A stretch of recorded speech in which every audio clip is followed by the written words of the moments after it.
감사합니다. 이렇게 환영해 주시고 또 여러분을 뵐 수 있게 돼서 너무너무 하나님께 감사드리고 영광을 돌립니다. 기도 제목으로 들으셨겠지만 저희들이 여름 사역 다 마치고 휴가를 가려고 계획을 사실 하고 있었습니다. 근데 예상치 않게 저희들이 항상 지나다니는 그 집 앞에 집 근처에서 이렇게 사고가 났어요. 항상 다니던 길이기 때문에 저는 뭐 별 생각 없이 이렇게 사거리를 진입을 했고, 그날 비가 내렸고요.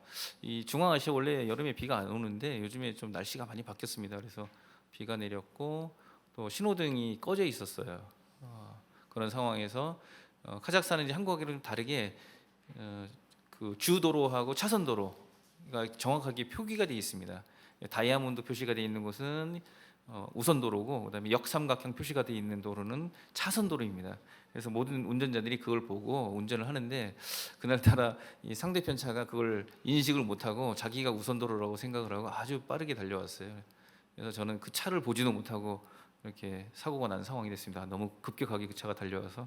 그래서 나중에 차를 보니까 거의 폐차가 됐습니다. 앞에 프레임, 제가 타고 다니는 게 스포티지였는데 이 프레임이 트럭이 들어가는 이렇게 강판, 네모난 강판 두 개로 이렇게 프레임이 돼 있어요.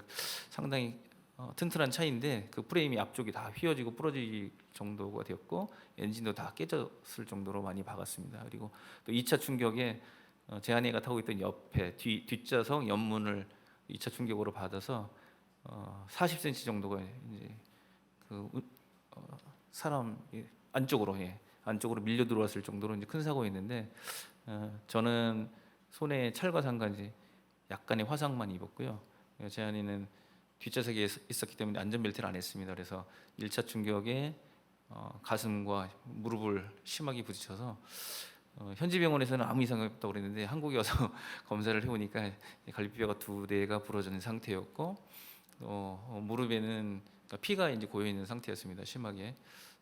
근데 현지 의사들은 이제 그걸 모르고 그냥 간단한 치료만 해주고 약물 치료만 해줬어요. 그래서 생으로 한 3주를 제 아내가 고생을 많이 했습니다. 그곳에서. 그리고 이제 머리도 심하게 부딪혔는데 2차 충격에서 유리가 다 깨지고 튕겨 나갈 정도로 이제 심하게 부딪혔는데, 감사하게도 이렇게 머리에 좀 혹이 있다가 한 3일 정도 되니까 이제 없어지고 머리는 이제 정상적인 상황입니다. 감사드리고, 또 파편도 많이 이제 튈 그런 상황이었었는데 파편도 하나도 튀지 않고, 그래서 정말 그 상황들을 보면서 하나님이 생명사계를 우리를 싸셨구나 그런 것을 제가 다시 한번 느낄 수 있었습니다. 그래서 우리 인생 가운데는 우리가 뜻하지 않은 그런 어려운 상황들, 고난, 광야 같은 것들이 오는 것 같습니다. 그래서 제가 이제 호세아 이번 달 호세아를 계속 묵상하고 있는데요. 마침 또 저희 사고하고 이것이 관련이 되는 것 같아요. 그래서 이것들을 말씀으로 나누면 좋겠다라고 이렇게 생각을 했습니다. 목사님 저를 또 강권적으로 불러주셔서 이 강단에 서게 돼서 너무 감사를 드립니다. 사실은 치료차 나왔기 때문에 아무 일정을 잡을 수가 없었습니다. 그리고 제가 짧은 기간 다음 주 월요일 날 출국을 해야 되기 때문에 거의 약속을 잡을 수 없는 상황이었는데, 하나님께서 또 강하게 저를 불러주셔서 순종하는 마음으로 왔습니다. 하나님께서 여러분 각자에게 주시는 말씀이 있을 거라고 생각하고, 또 저희와 저 가정에 주시는 말씀이 있을 거라고 생각을 하고 이 호세아 말씀을 나누기를 원합니다. 우리 호세아 선지자의 이야기는 아마 여러분 다 알고 계실 겁니다. 구약 성경에 하나님의 사랑을 아주 진하게 기록해 놓은 책이 바로 호세아서입니다. 제가 처음에 젊었을 때 호세아서를 읽었을 때는 뭐 좀 그런 얘기인가 보다 이렇게 했는데, 점점점 시간이 지나고 제가 이제 조금씩 나이는 얼마 안 먹었지만 나이를 먹어가면서 호세아서를 다시 보니까 정말 하나님의 극진한 사랑을 이 책에 아주 잘 담아놨구나, 그런 생각을 합니다. 신약의 예수님의 그 크신 사랑이 이 호세아서 구약 성경이 이미 다 표현이 되어 있더라고요. 그래서 제가 호세아서를 다시 한번 묵상할 때마다 이렇게 많이 놀랍니다. 그래서 호세아서가 쓰여질 당시의 상황을 보면 여기 호세아 1장에 보면 이 왕들이 쭉 나오죠. 우시야 왕, 그다음에 요담 왕, 아하스 왕, 히스기야 왕, 유다를 다스렸고, 그다음에 요아스의 아들 여로보암이 이스라엘을 다스렸다. 이런 그 시대적 배경이 나옵니다. 북이스라엘과 남유다가 이제 막바지에 막 접어드는 그런 상황이었어요. 그러니까 북이스라엘은 거의 멸망해가는 상황이었습니다. 가장 악한 왕이라고 하는 아합 왕 시대에 그 시대를 거치면서 이스라엘에 이제 하나님의 심판을 받을 그런 때를 기다리고 있는 상황이었습니다. 실질적으로 보면 아합 시대에는 경제적으로 많이 부흥을 했다고 합니다. 그렇지만 영적으로는 가장 타락했고 가장 암울한 시대가 되었습니다. 그 시대를 지나가면서 이스라엘의 왕들이 계속 바뀌는 거죠. 암살과 반역과 모반에서 왕들이 바뀌고 나라의 국력이 점점 쇠퇴해지고 또 우상 숭배가 아주 극심했던 그런 상황이었습니다. 그래서 하나님께서 계속 선지자를 통해서 심판하시고 심판을 경고하시고 돌아오라 하는 상황이었지만 북이스라엘은 결코 돌아오지 않고 계속 자기들의 갈 길을 가다가 멸망하는 그런 단계에 이르렀던 상태이고 남유다도 마찬가지였습니다. 이 아합 가문과 이스라엘 왕가가 결혼을 하면서 그 아합 가문이 섬기고 있던 바알 신들을 적극적으로 수용을 하고 또 바알과 아세라를 섬기는 그런 역사적인 상황을 볼 수가 있습니다. 그래서 유다도 하나님의 경고를 계속 받고 있었습니다. 돌이켜라, 돌이켜라. 물론 보면은 우리 히스기야 왕이나 또 요시야 왕 같은 개혁을 한 왕들이 있었지만 결국은 남쪽 유다도 하나님을 배반한 것이 너무너무 심각해져서 결국은 멸망으로 가는 그런 길목에 서 있는 상황에서 호세아가 하나님의 말씀을 받고 하나님의 말씀을 그 백성들에게 선포하는 그런 배경이 있습니다. 경제적이나 뭐 사는 것을 봤을 때는 그렇게 어렵지 않았을 거라고 보지만 영적으로는 아주 암울해지고 어둠이 가득 깔린 그런 상황에서 호세아 선지자가 정말 자기의 삶을 통해서 이스라엘 백성들과 유다 백성들에게 하나님께 돌아오라, 하나님의 사랑하라, 다시 돌아오라고 외치는 그런 상황이었습니다. 여기 보시면 여러분이 잘 알듯이 정말 충격적인 이야기가 나옵니다. 이 신실한 호세아 선지자, 하나님을 정말 사랑하고 하나님 말씀대로 살고 깨끗하게 살았던 이 호세아 선지자에게 어느 날 하나님이 충격적인 말씀을 하세요. 야, 너 저기 음란한 여자 있는데 그 여자 찾아가서 결혼해. 그리고 그 여자를 사랑하고 아이를 낳고 살아. 이런 말씀을 하십니다. 호세아 선지자는 아마 깜짝 놀랐을 겁니다. 구약 율법에 보면 제사장이나 선지자들은 아무 여자랑 결혼할 수가 없습니다. 율법에 나와 있죠. 제사장 가문에 있는 여자와 처녀하고만 결혼하게 되어 있습니다. 음란한 사람하고 절대 결혼을 하지 못하게 되어 있습니다. 그럼에도 불구하고 하나님께서 호세아 선지자에게는 소문난 여자, 그 동네에 다 알고 있는 여자였어요. 이 얼마나 방탕한 처녀였던지 모든 사람들이 다 알고 있는 그런 유명한 그런 방탕한 처녀를 너 가서 결혼을 하고 네가 찾아가서 결혼을 하고 그다음에 사랑하고 아이를 낳고 살아라 이런 말씀합니다. 여기 보면 고멜이라는 여자가 나와요. 그다음에 고멜이 얼마나 유명했던지 아버지 이름도 나옵니다. 디블라임. 아버지 이름까지 기록을 할 정도면 모든 사람이 다 알고 있었던 거죠. 이 고멜이라는 여자는 아주 유명한 그런 바람둥이 여자, 남자가 아니라 그런 아주 유명한 방탕하기로 유명한 여자였습니다. 그런데 그 말씀을 듣고 호세아는 아마 상당히 의아해했을 것 같아요. 아니 하나님, 제가 어떻게 선지자고 제가 하나님 말씀 전하는 사람인데 요즘 말로 하면 제가 목사님이고 선교사인데 어떻게 그런 여자하고 결혼을 해서 사역을 할 수가 있겠습니까? 아마 그런 반문을 했을 것 같아요. 그렇지만 호세아는 결국 하나님 말씀에 순종을 합니다. 그래서 찾아가죠. 호세아가 직접 찾아가서 그 방탕한 여인 고멜에게 청혼을 하고 그 여인과 결혼을 해서 아이를 셋까지 낳았어요. 여기 성경에 보면 아이를 셋까지 낳고 일정 기간 정말 가정을 이루면서 하나님 말씀에 따라서 호세아는 열심히 고멜이라는 여자를 사랑하면서 가정을 이루고 살았습니다. 첫째 아이, 둘째 아이, 셋째 아이 태어나면서 하나님이 이름을 주시는데 이름도 막 정말 무시무시한 이름이에요. 뭐 심판에 관련된 이름들을 주는데 셋째 아이 때는 아주 황당한 이름을 줍니다. 이 백성은 내 백성이 아니다. 이런 셋째 아이가 태어났을 때는 이 백성은 내 백성이 아니다라는 그런 이름을 주시는데 제가 이렇게 가만히 생각해 보면 이게 다른 말로 표현하면 이 딸은 네 딸이 아니다 이 말이거든요. 이해가 되시죠? 세 번째 낳은 딸은 네 딸이 아니야. 이미 세 번째부터는 이 고멜이 옛날 삶으로 다시 돌아간 겁니다. 그리고 그런 아이를 낳았고 그리고 완전히 다시 옛날의 방탕한 삶으로 집을 이제 가출을 해서 떠난 그런 상황들이 쭉 펼쳐집니다. 그러면서 하나님께서 나중에 또 그 호세아를 또 찾아오시죠. 방탕해서 집을 떠난 그 여자 너 다시 가서 데려와. 그리고 용서하고 그 여인을 다시 사랑해라. 다시 결혼해서 살아라고 하나님 말씀하십니다. 그때는 아마 호세아는 정말 화가 났을 것 같아요. 제 입장이라면 어떻게 해요? 첫 번째는 제가 순종하지만 두 번째는 정말 못하겠습니다. 아이를 셋까지 낳고 나를 배신하고 떠난 그 사람, 저만 버린 게 아니죠. 아이들도 버리고 모든 걸 다 버린 그 여자를 어떻게 다시 가서 데려오겠습니까? 아주 그런 충격적인 이야기들로 펼쳐집니다. 그런데 호세아는 또 자식의 생각과 자기의 감정을 다 꺾고 하나님 말씀에 순종해서 또 그 여인을 찾아갑니다. 그 여인을 찾아갈 때 첫 번째는 큰 값을 치르지 않았어요. 근데 두 번째 찾아갈 때는 이 호세아가 큰 값을 치릅니다. 이 떠난 여자를 되찾아오기 위해서 은돈과 그다음에 곡식을 가져가서 이 여자를 다시 돈 주고 사와요.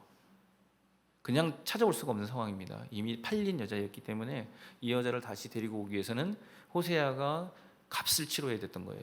이게 내 아내였고 내 가족이었지만 이제는 다른 사람에게 팔린 상태였기 때문에 다시 값을 치르고 사와야만 하는 그런 상황이었습니다. 근데 호세아는 선지자는 순종해서 가서 돈을 치르고 그 여인을 데리고 오고, 그리고 너는 오랫동안 나를 기다려라, 나도 너를 기다리겠다, 그리고 우리 다시 사랑하자, 그리고 너는 다른 사람에게 가지 말라라는 다짐의 말들을 합니다. 그런 사랑의 고백들을 호세아가 다시 그 고멜이라는 여자에게 하고, 뭐 그 이후에는 이제 이 가정사는 안 나옵니다. 그런 거 보면 아마 정상적인 가정을 이루고 이렇게 살았던 걸로 이렇게 판단을 해볼 수가 있습니다. 여기에 하나님의 사랑이 정확하게 잘 녹아나 있습니다. 하나님이 처음에 우리를 먼저 찾아오셨죠. 저희가 하나님을 찾은 게 아니에요. 하나님이 우리를 먼저 사랑하셔서 우리를 찾아와서 구원해 주시기를 원하셨고 우리를 부르셨습니다. 이스라엘 백성도 그렇죠. 이스라엘 백성이 하나님을 찾은 게 아니에요. 하나님이 먼저 아브라함을 찾아오셨고 그의 후손들을 자기의 백성으로 삼으셨습니다. 그런데 이스라엘 백성들의 역사를 쭉 보면 그 하나님의 사랑을 계속 배반하는 역사들이 반복이 돼요. 하나님은 정말 그렇게 이스라엘 백성을 사랑하시는데 이스라엘 백성들은 원망하고 불평하고 하나님을 배반하고 떠나고 다른 신들을 찾아가고, 그래서 하나님이 그것을 음란하다고, 배신자라고 이렇게 표현을 합니다. 그런데 그 하나님이 그렇게 배신하고 떠났던, 다시 세상을 사랑해서 떠나갔던 그 사람을 다시 찾아오셨습니다. 그리고 두 번째 오실 때는 값을 치르고 오셨어요. 비싼 값을 치르고, 예수 그리스도라는 아주 비싼 값을 치르고서 우리를 다시 사셨습니다. 구속했다고 그러죠. 하나님의 구속 역사는 공짜가 아닙니다. 우리 입장에서 보면 하나님이 은혜로 우리에게 사랑을 주셨고 우리에게 구원을 주셨죠. 믿음을 보시고 구원하신 겁니다. 우리 입장에서 보면은 공짜 같아요. 그렇지만 하나님의 입장에서는 공짜가 아닙니다. 가장 비싼 값, 자기가 가장 사랑하는 독자 그 예수 그리스도를 죽였어요. 십자가에 달려서 죽이시고 그 피값을 치르고 우리를 사셨습니다. 그래서 예수님이 십자가에 달리셨을 때 텔레스타이, 다 치루었다, 값을 다 치렀다는 말, 다 이루었다. 한국 성경에 보면 다 이루었다라고 말했지만 실제 원어상의 의미는 내가 다 치렀다, 값을 다 치렀다는 겁니다. 빚을 다 갚았다는 겁니다. 우리는 사단에게 종이 됐어요. 죄로 말미암아. 그래서 사단에게서부터 우리가 해방되고 자유를 얻기 위해서는 반드시 그 값을 치러야 됩니다. 핏값을 치러야 되는 거죠. 근데 우리가 우리 핏값을 치르면 우리는 구원 못 받아요. 그래서 예수님께서, 하나님께서 자기의 가장 귀한 그 독자 예수를 대신 죽여주시고 핏값을 치러주시고 우리를 사신 거예요. 그 값으로. 그래서 우리에게 자유가 선포됐습니다. 이 호세아서가 바로 그걸 이야기하고 있습니다. 사랑해서 결혼하고 아이까지 낳고 잘 살았던데 다시 배반해서 떠났던 그 여자를 다시 자유케 하고 다시 사랑하기 위해서는 값을 치러야 되는 거예요. 은 몇 세길이죠? 기억이 안 나네. 은 10세길인가 하고 그다음에 곡식, 반호매를 가지고 가서 비싼 값을 치르고 그 여자를 사서 다시 데리고 오고 관계를 회복하고 다시 사랑하는 그런 이야기들이 써 있습니다. 그 하나님의 진수가 호세아서에 잘 나타나 있고, 또 오늘 특별히 오늘 읽었던 말씀에는 그 하나님이 그 사랑을 회복하시기 위해서 어떤 계획들을 세우고 계세요. 보면 우리 인생 가운데 그게 바로 빈들입니다. 광야. 14절에 보면 빈들, 광야라는 말이 나오는데 광야를 여러분이 보셨는지 모르겠습니다. 빈들, 사막이 아니에요. 사막과 광야는 다릅니다. 성경에서 나오는 빈들 그리고 광야는 사막이 아니에요. 우리가 생각하는 사막은 모래밖에 없잖아요. 뜨거운 바람과 모래와 이거밖에 없는데 광야는 풀이 있어요. 광야는 풀이 있고 척박합니다. 아주 척박하고 살기가 힘든 곳입니다. 우리 카자흐스탄에 보면은 대부분이 광야예요. 정중앙에는 사막지대이고 그다음에 거기서 조금 벗어나면 거의 광야지대입니다. 풀밖에 안 자라요. 그래서 사람이 농사를 짓고 살기가 너무너무 어렵습니다. 근데 양이나 이제 짐승 같은 거는 키울 수가 있는 상황, 그런 환경들이 조성되는데 아주 힘들죠.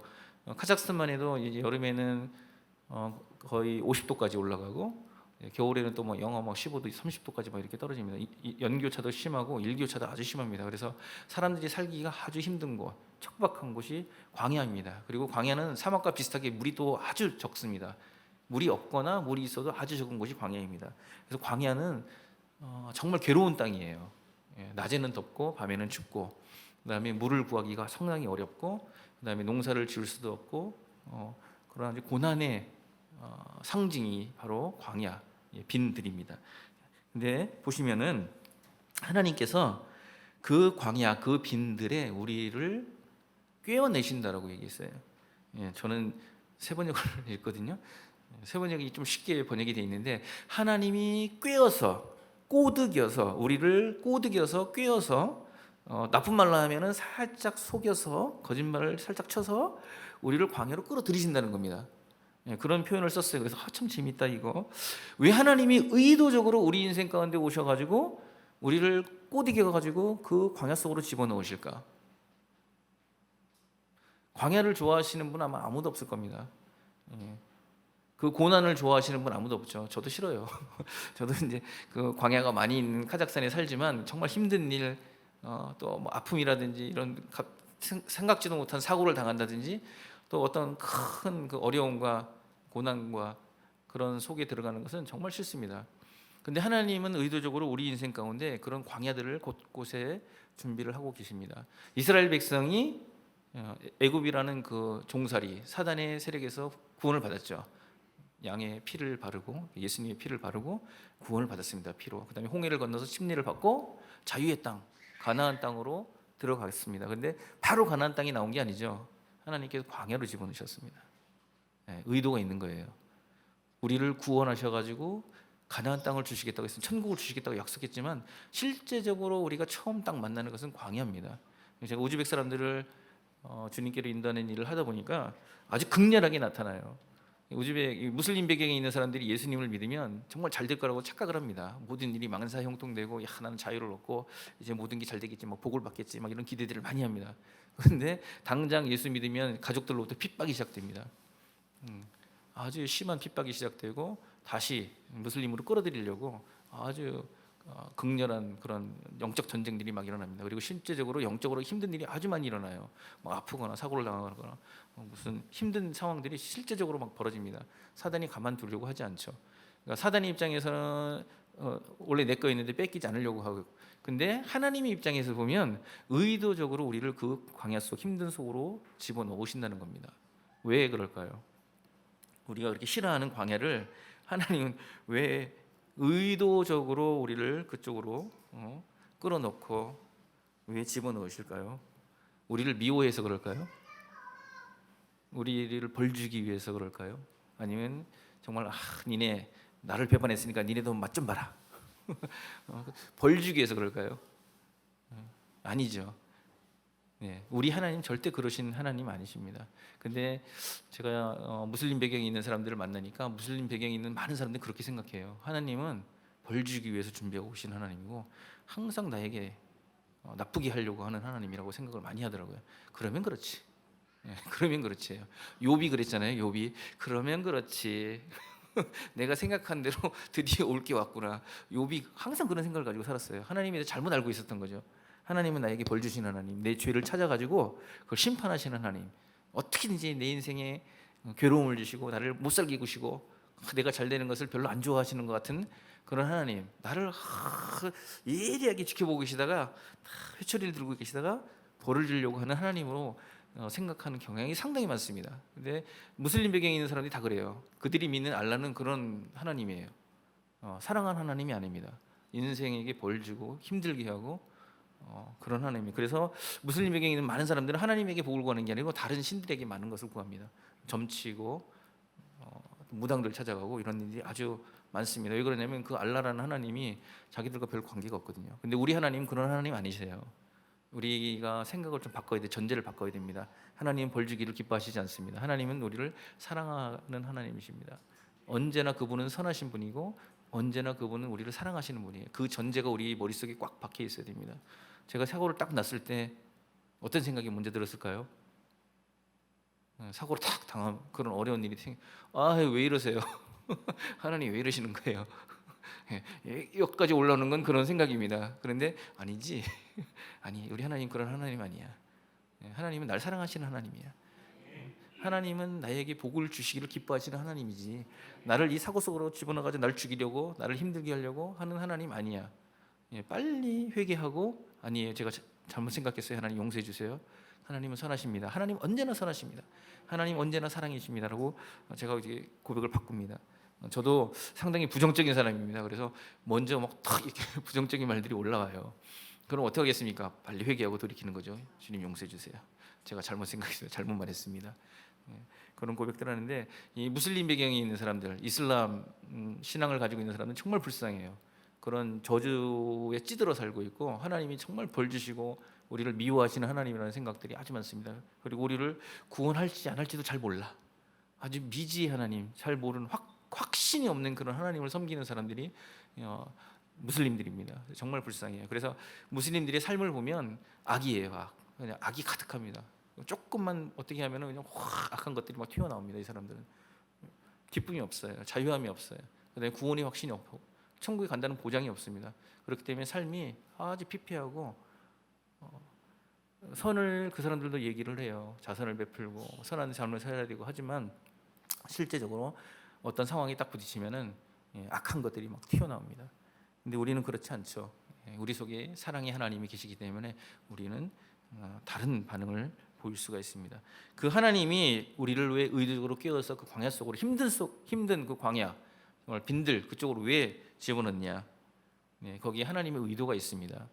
하나님께서 그 광야 속에서 아무것도 의지할 수 없는 그곳, 물 구하기도 정말 어려운 거, 농사 지을 수 없는 그 땅, 하늘만 바라보고 살아야 되는 그 광야 속에 우리를 왜 집어넣으시냐면요, 그곳에서 우리에게 말씀을 주시기 위해서입니다. 아무 소망이 없는 그곳, 아무것도 바라볼 수 없는 그곳, 정말 절망, 이게 죽는 게 아닌가, 이제 끝난 게 아닌가, 그런 상황, 그 빈들 광야 그 상황 속에 하나님은 오늘 말씀해 보시니까 거기에서 하나님이 다정한 말로 내가 그를 달래주겠다. 세 번역은 이렇게 되어 있습니다. 거기 그 광야에서 내가 그를 다정한 말로 달래주겠다. 이건 뭐냐면 말씀을 주시겠다는 말이에요. 최초에 하나님이 천지를 창조하셨습니다. 뭘로 창조하셨죠? 말씀. 말씀으로 하나님은 시작하셨습니다. 성경의 시작은 말씀이에요. 하나님의 말씀이 창조를 시작하셨습니다. 그리고 그 말씀이 육신이 되어서 이 땅에 오셨어요. 그렇죠? 최초에 창조하신 그 말씀이 요한복음에 보니까 그 말씀이 육신이 되어서 이 땅에 오셨다고 그랬어요. 말씀이 육신을 입고 이 땅에 오셨다. 예수님이시죠. 말씀은 곧 예수님이십니다. 창조의 주체는 바로 예수님, 하나님의 말씀이신 예수님이 이 세상을 창조하셨고, 하나님은 그 예수 그리스도인 말씀, 하나님 입에서 나온 그 말씀으로 광야 가운데서 우리에게 찾아오십니다. 하나님이 직접 얼굴로 찾아오셔가지고 우리를 만나주시면 정말 확실하겠지만 그런 경우는 아주 드물어요. 하나님께서는 말씀으로 우리에게 보내주십니다. 그래서 말씀을 잘 우리는 들어야 돼요. 주일날 나오셔서 목사님 전해주시는 말씀 잘 듣고, 또 여러분 매일매일 이 성경 말씀을 가까이 하면서 말씀을 읽고, 요즘에 얼마나 좋습니까? 유튜브만 틀으면 막 말씀이 다 나오고, 그런 시대에 우리가 살고 있습니다. 정말 말씀이 홍수의 시대에 있는데 열심히 들어야 됩니다. 하나님께서 그 광야 속에 우리를 집어넣으시고 아무 소망이 없는 곳, 정말 쳐다볼 곳도 없고 의지할 곳도 없는 그 상황 속에서 말씀을 우리 가운데 주셔서 그 말씀으로 우리를 회복시키십니다. 그 말씀으로 우리를 깨닫게 하시고 그 말씀으로 그 광야를 살아갈 힘을 주시고 능력을 주십니다. 이스라엘 백성이 광야에 딱 들어갔을 때 어땠을까요? 막 소망이 없죠. 보면은 계속 불평한다는 말이 나오고, 뭐 불평 불만하는 얘기들이 막 나옵니다. 하나님께서 10번이나 너희들이 나를 이렇게 거역했다라고 표현했습니다. 10번, 10번만 했다는 게 아니라 그만큼 정말 하나님이 보시기에도 너무너무 화가 날 정도로 반역하고 불평하고 불만했다는 얘기가 나오는데, 근데 여러분 출애굽기를 잘 읽어보세요. 이스라엘 백성이 광야로 들어갔을 때 아무것도 없었을까요? 아무것도 없다고 생각하시죠? 광야로 들어가면 아무것도 없어요. 이스라엘 백성이 실제적으로 불평한 게 뭐냐면 왜 우리를 이 광야로 데리고 왔습니까? 아무것도 없는 곳, 물도 없는 곳, 그다음에 농사도 지을 수 없는 곳, 아무것도 할 수 없는 곳 땅으로 우리를 인도하셨습니까? 라고 불평불만을 막 해요. 그런데 출애굽기를 잘 읽어보면 모든 게 다 있었습니다. 그들에게 부족한 게 하나도 없었어요. 애굽에서 나갈 때 여러분 무엇을 가지고 나가셨는지 아시죠? 애굽에 있는 모든 것들을 다 약탈해 갔어요. 다 약탈해 갔다고 성경에 정확하게 나와 있습니다. 애굽에 있는 가장 좋은 것들을 이스라엘 백성이 나갈 때 그냥 나가지 않고 다 약탈해서 다 빼서 가지고 갔습니다. 정당한 거죠. 약탈해도 정당한 겁니다. 왜냐하면 430년 동안 무임 노동을 했어요. 그렇죠? 유대인들이 애굽에서 430년 동안 무임 노동, 노예로 파라오에게 노예 사이를 했어요. 그랬더니 430년 동안에 쌓인 임금을 그날 밤에 하나님이 다 주셨어요. 그래서 애굽에 있는 모든 금은보화와 좋은 거랑 다 약탈해 가지고 광야로 나갔습니다. 그래서 이스라엘 백성이 가지고 있는 것은 어마어마하게 많았습니다. 그리고 심지어 거기 보면 가축대도 다 데리고 나갔다고 돼 있어요. 사람만 나간 게 아니에요. 가축대, 소, 양, 염소 모든 걸 다 가지고 나갔어요. 왜? 40년 동안 광야 생활하면서 매일 번제를 드렸어요. 광야에서. 그렇죠? 매일 번제를 드렸어요. 양과 소를 잡아가지고 하나님께 매일매일 번제를 드렸어요. 그거 어디서 나왔어요? 이스라엘 백성들이 착각하고 있었던 거죠. 자기들이 다 있는데 눈에 안 보이는 거예요. 매일매일 소와 양을 잡아서 번제를 드릴 정도로 양과 소가 있었습니다. 안 보여요. 그 다음에 모세가 천막을 지을 때 야, 뭐뭐뭐 가져오세요. 그랬더니 막 온갖 금은보화가 다 나와요. 심지어 거기 보면은 돌고래의 가죽까지 가지고 나옵니다. 돌고래의 가죽. 생각해 보세요. 바다가 없는 광야에서 돌고래의 가죽을 어디서 구할 수가 있겠어요? 하나님께서 모든 걸 애굽에서 출발할 때 다 공급해 주셨어요. 없는 게 없었습니다. 물도 말만 하면은 반석에서 물이 막 솟아 나왔잖아요. 다 공급해 주셨는데 이스라엘 백성들의 눈이 어두워지니까 자기 옆에 있는 것도 안 보여요. 고기가 먹고 싶다고 막 울잖아요. 자기한테 양소 다 있었어요. 그거 잡아먹으면 되는데 없다고 울어서 하나님이 하도 황당해서 메추라기를 막 어마어마하게 갖다 막 쌓아주시잖아요. 광야는 실제적으로 우리 육신의 눈으로 봤을 때는 아무것도 없습니다. 살 수 없는 곳이에요. 정말 괴로운 곳이에요. 소망이 없고 죽을 것 같은 곳입니다. 그렇지만 영의 눈으로 보면 모든 게 다 있는 곳입니다. 왜? 하나님께서 다 공급해 주시기 때문에 그렇습니다. 그 다음 구절에 보면 하나님께서 말씀으로 우리를 달래주신 다음에 말씀으로 소망을 주시고 힘을 주시고 회복하신 다음에 거기에서 15절에 보면 그런 다음에 내가 거기에서 포도원을 그들에게 돌려주겠다.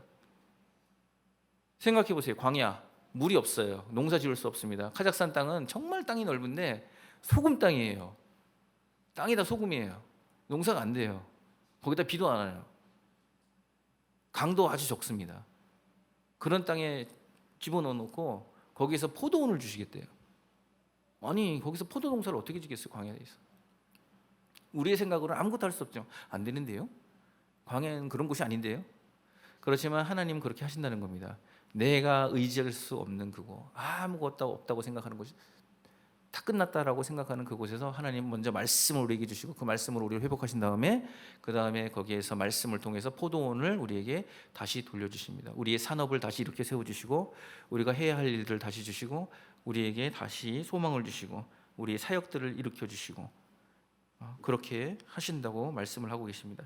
그리고 거기 보면 악월 골짜기가 희망의 문이 되게 하신다. 악월 골짜기 잘 아시죠? 죽음의 골짜기예요. 죽음의 골짜기. 성경에 보면 게헨나라고 표현되어 있어요. 다른 표현을 하면 지옥이란 말이에요. 악월의 골짜기는 지옥. 지옥 같은 곳이죠. 광야, 우리에게 힘든 상황, 우리의 고난, 질병, 여러 가지 문제들, 정말 지옥 같은 그런 상황입니다. 그곳이 희망의 문이 되게 하겠다. 우리 육신으로 보면은 정말 지옥 같은데 하나님께서 말씀을 주시고 우리에게 찾아오셔서 그 지옥이 희망의 문, 소망의 문, 밝은 곳이 되게 하신다고 하십니다. 그리고 젊을 때처럼 이집트 땅에서 올라올 때처럼 거기에서 나를 기쁘게 될 것이다. 그 광야에서 하나님이 이걸 원하시는 거예요. 말씀을 주셔서 우리를 회복하시고 그 다음에 우리에게 포도원을 다시 우리의 기업을 돌려주셔서 우리를 회복하신 다음에 거기에서 하나님을 알게 하시는 겁니다. 기쁘게 하나님을 다시 만나게 하나님의 의도는 여기에 있어요.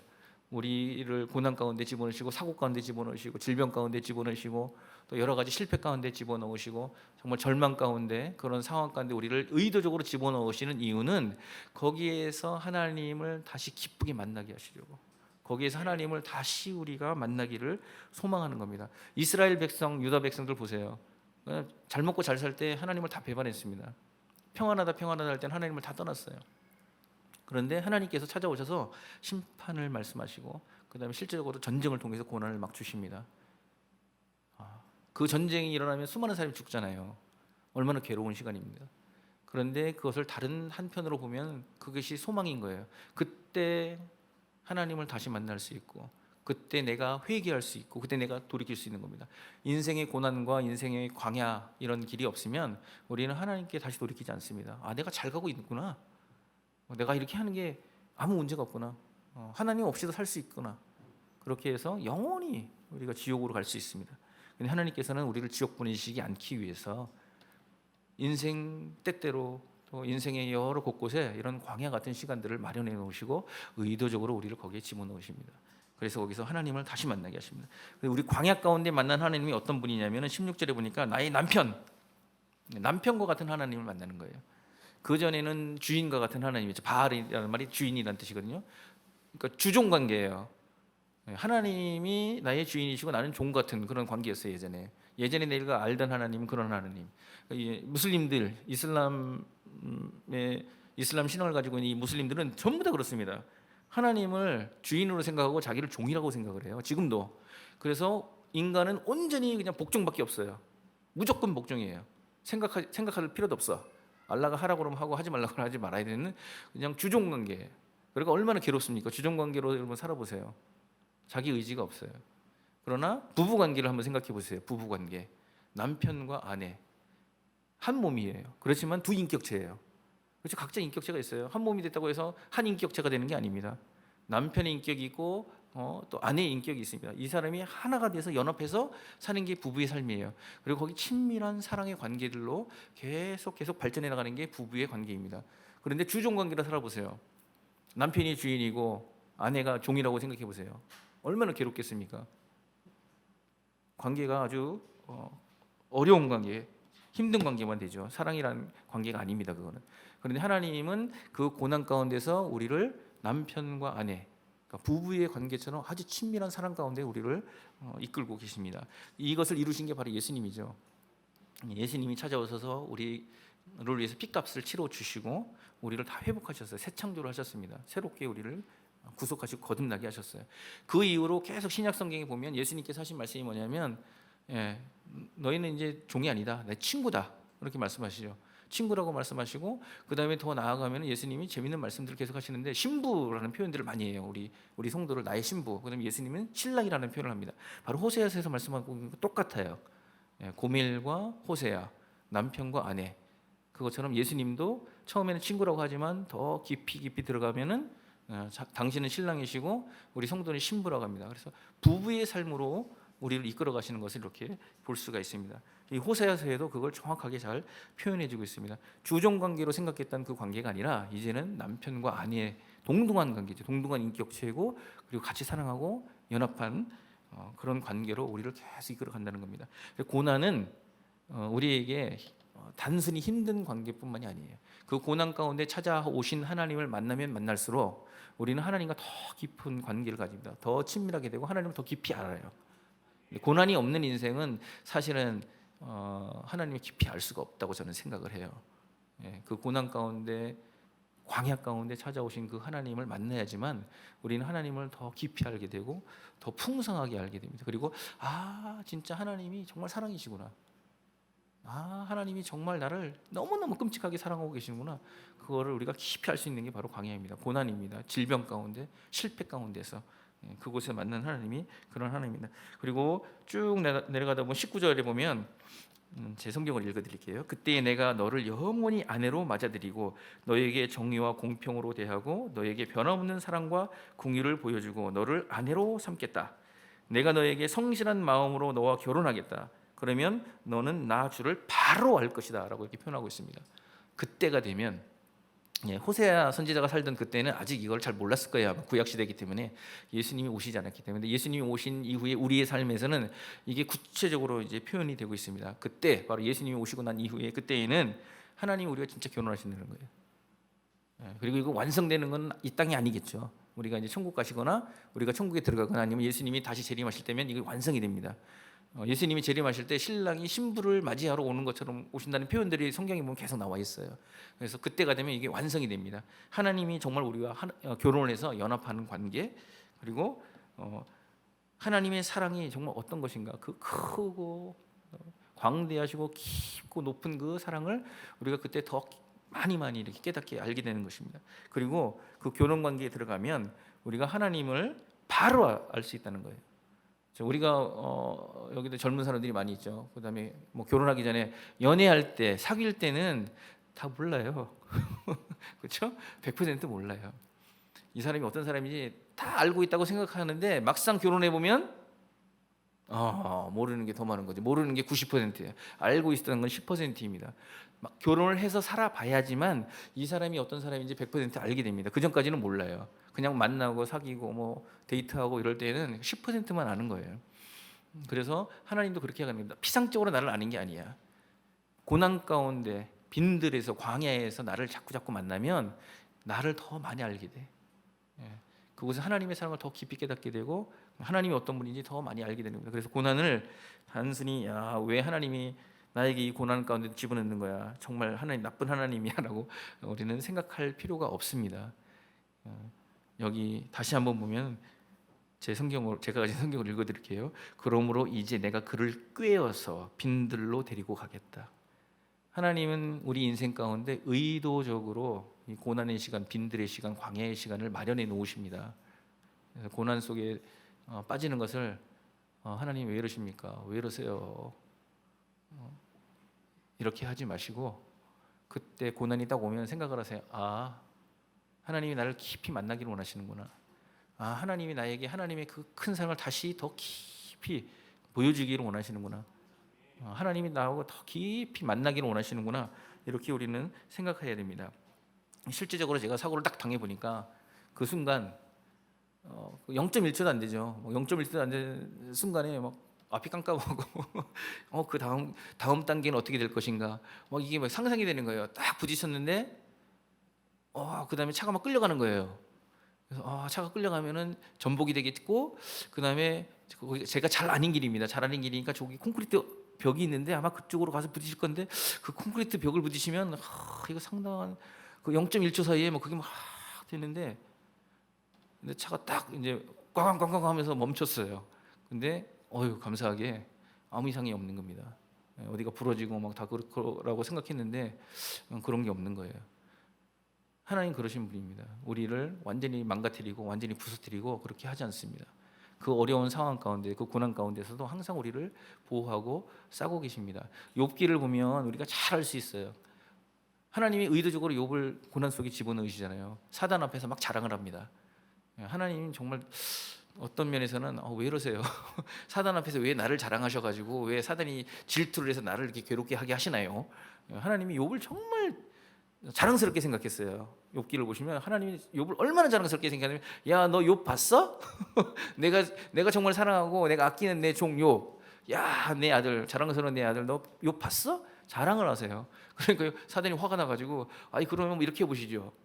그래 해봐. 하나님이 허락하시는 만큼만 사단도 우리에게 어려움, 고난을 줄 수가 있습니다.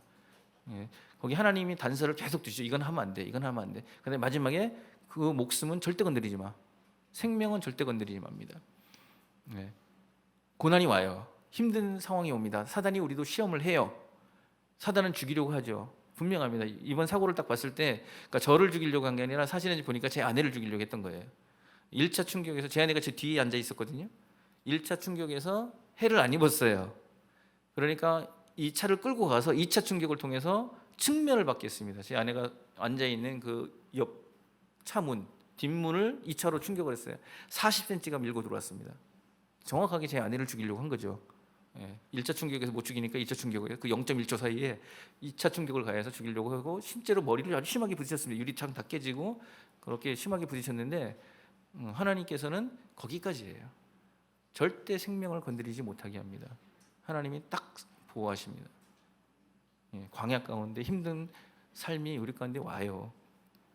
그때 우리가 꼭 생각해야 될 게 하나 있습니다. 우리가 반드시 기억해야 될 것이 있습니다. 그건 뭐냐? 우리 하나님은 언제나 선하시다. 그리고 우리 하나님은 언제나 날 사랑하신다. 그리고 나는 그 사랑을 받고 있다. 우리 하나님 선하심이 항상 나를 따라다니고 있다. 그거를 우리 마음속에 기억을 하시고 우리 머릿속에 새겨 넣어야 됩니다. 그걸 고백해야 돼요. 그런 광야, 힘든 상황, 어려운 상황일 때 하나님은 날 사랑하시지. 난 하나님께 사랑받고 있는 존재지. 하나님의 긍휼이 항상 날 따라다니고 있지. 하나님은 항상 선하셔. 항상 선하셔. 하나님이 절대 악하지 않고 하나님이 악한 것 저에게 주시지 않습니다. 어떤 상황이든지 그것은 하나님의 선을 이루는 도구일 뿐이에요. 그래서 제가 이번 사고들을 겪고 여러 가지 상황들을 겪으면서 그렇구나. 하나님이 정말 우리를 보호하고 계시고 우리를 사랑하시고 그 생명 싸개로 우리를 싸고 계시구나. 그리고 절대 우리의 생명은 사단이 건들 수가 없구나. 하나님이 우리를 지키시고 보호하고 계시구나.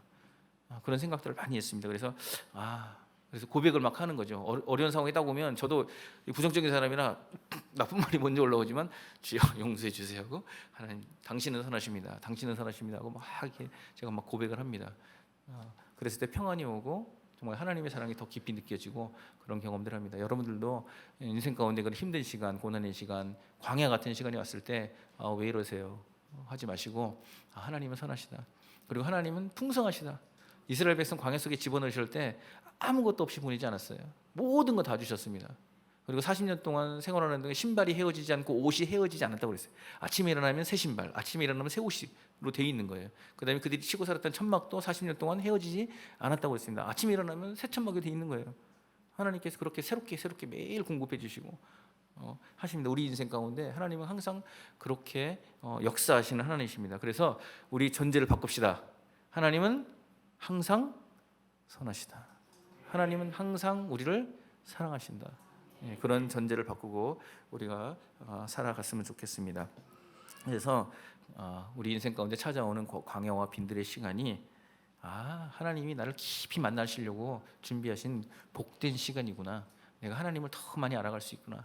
그래서 우리는 빨리 그런 시간이 오면 하나님께 돌이켜서 하나님을 바라보고 그 하나님의 사랑을 충분하게 더 받아야 됩니다. 더 깊이. 이스라엘 백성에게 하나님께서 이 호세아 선지를 통해서 그렇게 얘기하신 거죠. 돌아와. 회개하고 돌아와. 나를 바라봐. 너희들은 다시 내 사랑 안에 들어와야 돼. 나는 여전히 너희들을 사랑해. 회개하고 돌이키는 사람은 그 하나님의 깊은 사랑을 경험하고 맛보고 그걸 누리면서 광야를 벗어날 수 있어요. 그다음에 그 광야 속에서 하나님이 주시는 풍성한 포도원을 누리면서 그걸 지나갈 수 있습니다. 그렇지만 우리 회개하지 않고 돌이키지 않으면 북이스라엘처럼 멸망합니다. 그리고 남유다처럼 결국 멸망하게 됩니다. 돌이키면 우리가 광야가 복된 곳으로 바뀝니다. 그곳이 포도원으로 바뀝니다. 하나님 말씀을 붙들면 우리의 광야는 포도원으로 바뀝니다. 그렇지만 돌이키지 않고 회개하지 않으면 하나님 말씀 붙들지 않으면 우리는 그 광야에서 벗어날 수 없습니다. 결국 이스라엘 백성들은 불평불만만 하다가 다 그 광야에 묻혔어요. 한 사람도 가나안 땅에 들어가지 못했습니다. 구원 받았어요. 구원 받은 사람들도 가나안 땅에 들어가지 못했습니다. 왜? 그들이 회개하지 않고 불평불만했기 때문입니다. 우리는 빨리 그 광야 가운데서 빈들 가운데서 회개하고 돌이켜서 말씀 붙들고 그다음에 그 하나님의 깊은 사랑 속에 자꾸 들어가야 됩니다. 그러면 반드시 하나님께서는 그 광야 가운데서 우리에게 포도원을 주시고 광야를 통과하게 하시고 가나안 땅까지 들어가게 하십니다. 그 인생 가운데 하나님의 그 극진하신 사랑과 그 놀라운 선하심을 계속 맛보면서 우리 끝까지 같이 우리 천국까지 가기를 축원드립니다. 기도하시겠습니다.